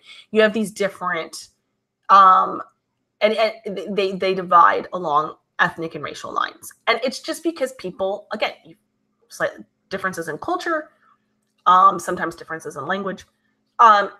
People enjoy that. I think, you know, the Catholic Church has a pretty long history of doing that pretty well. You know, you've got the Greek Melkite, you've got the, you know, the Ukrainian, you got the Roman Catholics, you know, you've got the Russian Orthodox, you've got Greek Orthodox, the Egyptians, were they Copts? You know, you've got all of this, right? And so they're all still Christian. There's this broad unity. If a person who goes to a Roman Catholic church goes to an Orthodox Catholic church, like big O Orthodox, they're going to recognize things. They're going to recognize songs, and they're going to recognize basically what's going on in a general sense, right? But then there's little ethnic enclaves. And so, yeah, and people are going to do that. People are going to do that. And I think that's fine. And I think they're going to do that in neighborhoods. They're going to do that in churches. They're going to do that with stores. And I think that's fine. And I think it's actually better in a lot of ways. We just allow people freedom of association. There will always be those people who kind of live in a little bit more of a mixed area where there's different people. And then there's going to be people who are just like overwhelmingly more comfortable with their own people. And then you get schools that have more racial harmony. And I actually think that that's better too for everybody involved. And you get teachers that kind of understand the cultural background. And there's a lot of nuances. Let's see.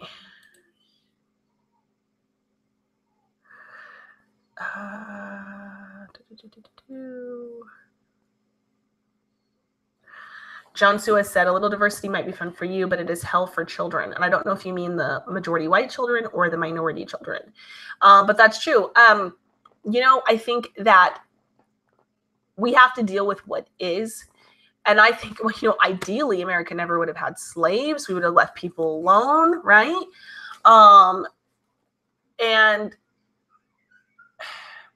But that's not what happened. And, you know, we kind of have to deal with what is. I think that a lot of American Blacks obviously would want to repatriate to Africa. There are a lot of them that would, and I would support that. I think there's a very good percentage. I would put it at least 20%. And why not just like facilitate that? If they're more comfortable, like honestly, they'll be happier. That's cool. Like let them do that.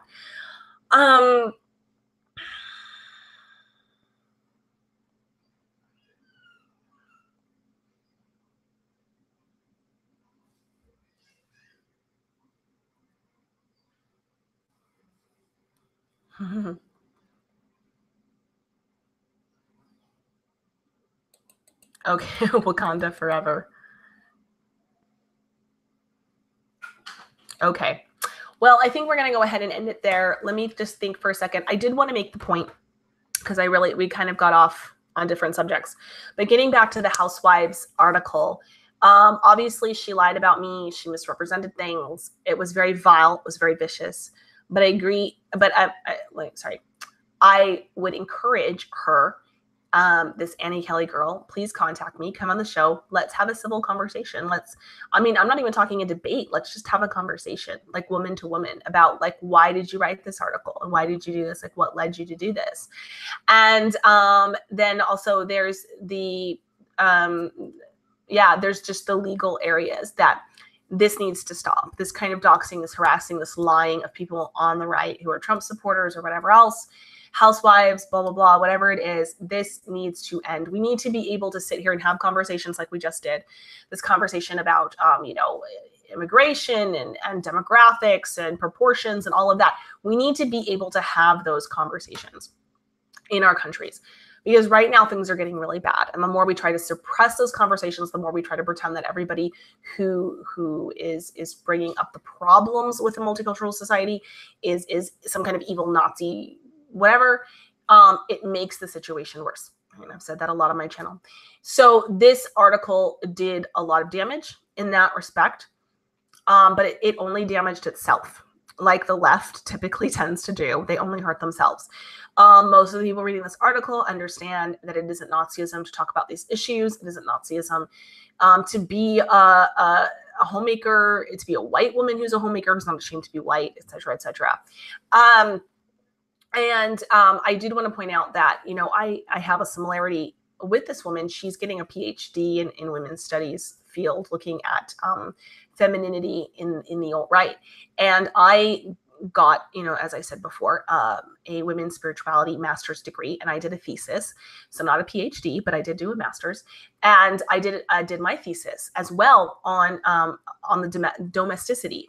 In a large part, I looked at two American communities. I wanted to look at America in particular. So I picked two very traditional Mormon traditional communities.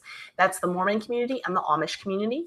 And I looked at those two communities, and I looked at their relationship to the idea of the divine feminine and their domesticity and home birthing.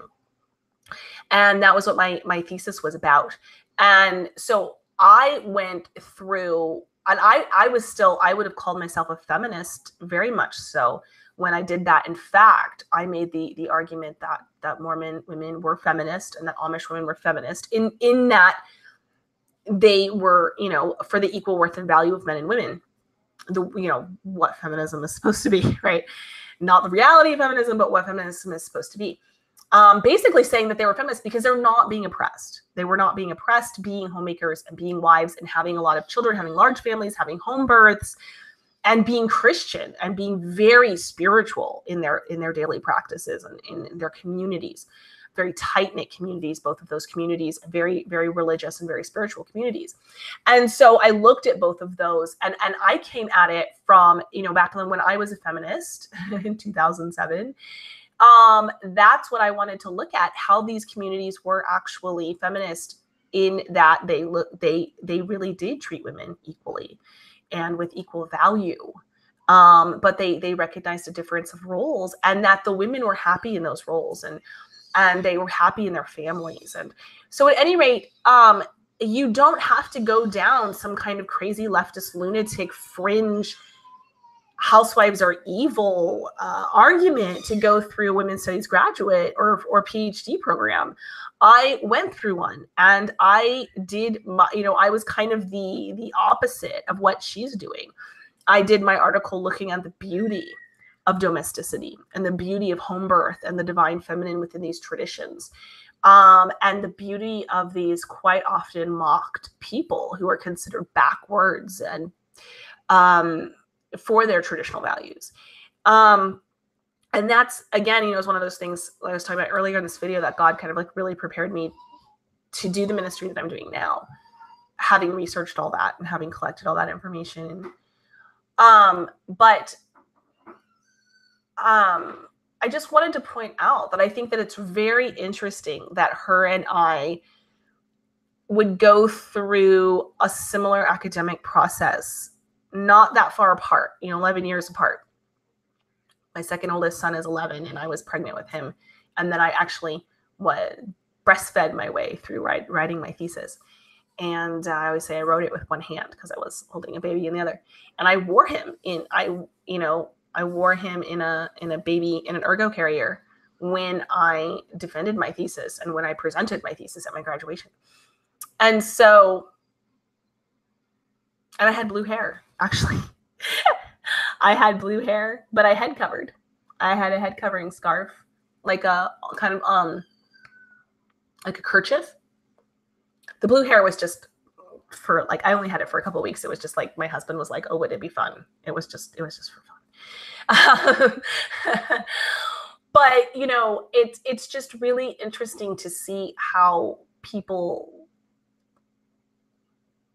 feminism has gone so far off the rails. And I was controversial in my graduate program for doing something on something so domestic and calling it feminist. But we hadn't got to this point where we were so far gone in leftism in our society that was a problem. And I managed to kind of just graduate before things really started to change. And you just couldn't even talk about it at all anymore. Of course, if I tried to go through my program, the new college closed, but the program that I was in, the Women's Spirituality program, moved over to Sophia University in Palo Alto. So the program still exists, even though it's not the same school. A lot of the same teachers and things are involved. If I was to try to do that now, I don't think, for the most part, again, I'm not trying to categorize all of those women, but for the most part, I don't think I'd be welcome at all to talk about domesticity. So we need to keep an eye on how things are changing. We need to talk about these things. And we need to talk about,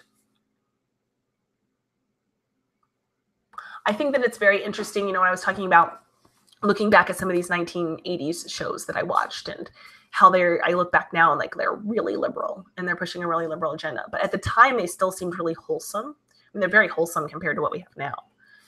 But I think we need to keep going back, keep searching, keep reading, keep understanding where these things went off track. There's so many different attacks that have come at the family. And it didn't just start in the 1960s. It didn't just start in the 1980s. And it didn't just start in the 1960s.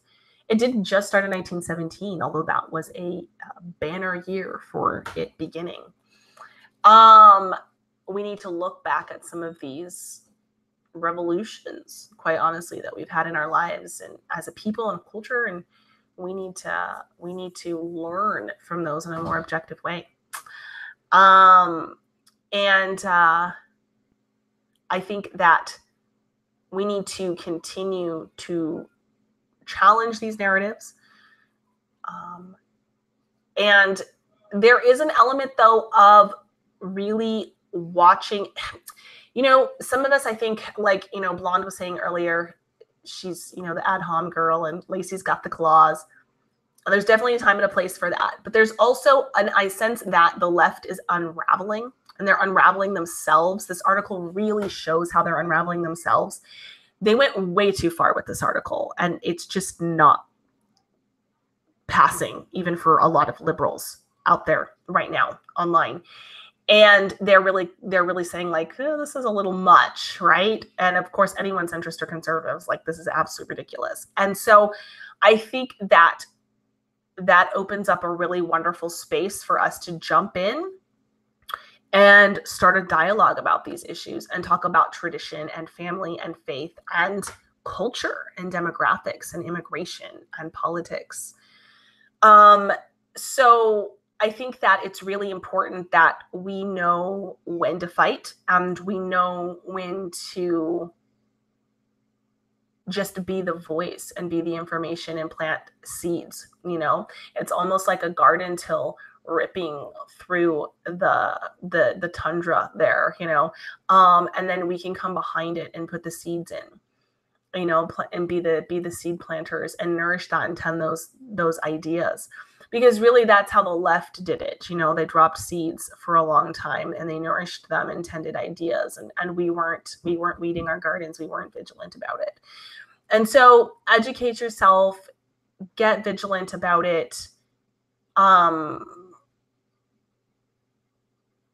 Really be mindful about, there is a lot of people that have, like I said, there's two kind of people. There's people that are swept up in the ideology, and there's the people that are actually vicious and evil. The vicious and evil people, I pray for their conversion, but I'm not holding my breath. The people that are swept up in the ideology of it, who honestly think Trump's a racist or whatever they think, there are some just misguided people out there. And as articles like this continue to come out, like this white supremacy, housewife white supremacy nonsense, they are going to be reeling, and they're going to feel sucker punched by their own side. And especially, you know, there's not a lot of housewives now, but it's like a lot of these people were raised by housewives. Like my mom wasn't a white supremacist, you know. I've seen a lot of comments like that. And they're going to feel sucker punched by their own side.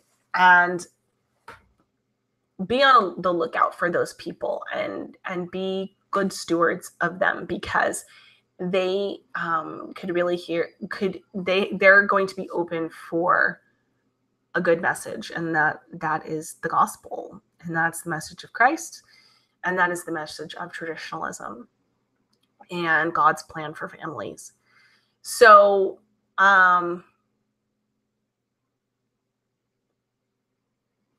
it's probably going to get worse before it gets better.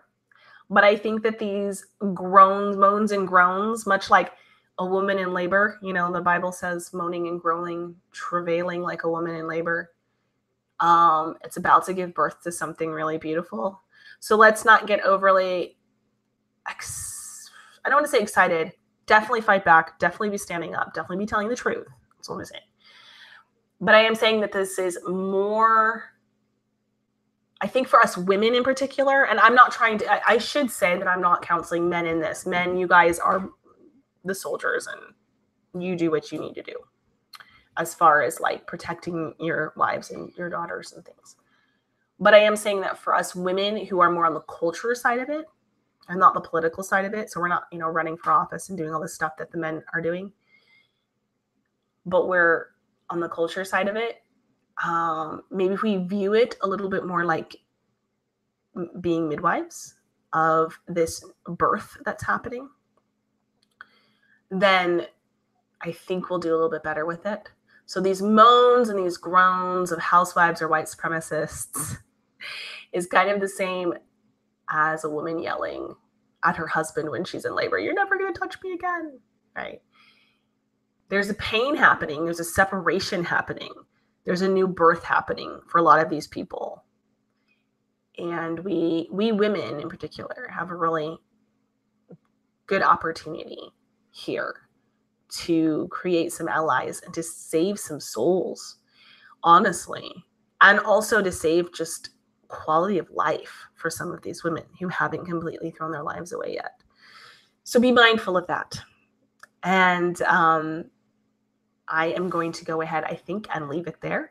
I think I've said my piece. I think I've said everything that I want to say, and I'm going to get back to my family who I am missing so much. So I will talk to you guys later, and thank you so much for all of your super chats. And you can always go to wifewithapurpose.com if you want to see more of what I'm about, or follow me on my social media over there, or let's see what else is over there. I got my support links if you want to support my ministry.